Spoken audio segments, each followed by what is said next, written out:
Ce dimanche est jour d'élection en Colombie, des élections législatives auxquelles participe l'ennemi d'hier, l'ex-guérilla des FARC.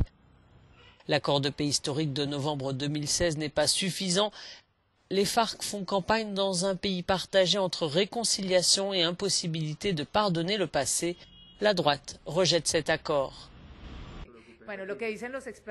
Ce que disent les experts, dit cet analyste, c'est que ces accords sont blindés, mais il peut y avoir des initiatives pour empêcher la mise en place des accords.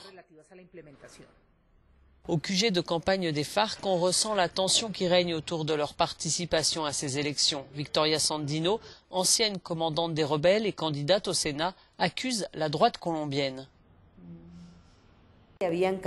Il y a eu une chaîne WhatsApp.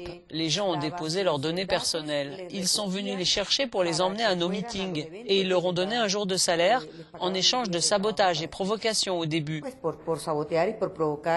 Et puis, ça s'est transformé en attaque, avec des pierres, des bâtons, des bouteilles.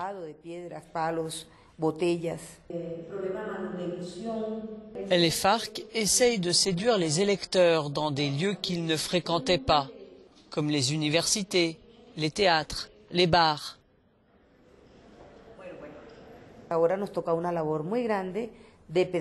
Maintenant, nous devons mener un énorme travail pédagogique auprès du public pour être considérés et pour que les gens nous connaissent.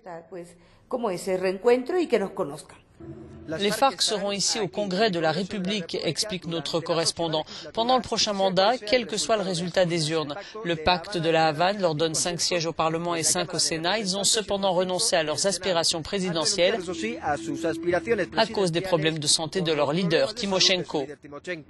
Héctor Estepa, desde Bogotá para Euronews.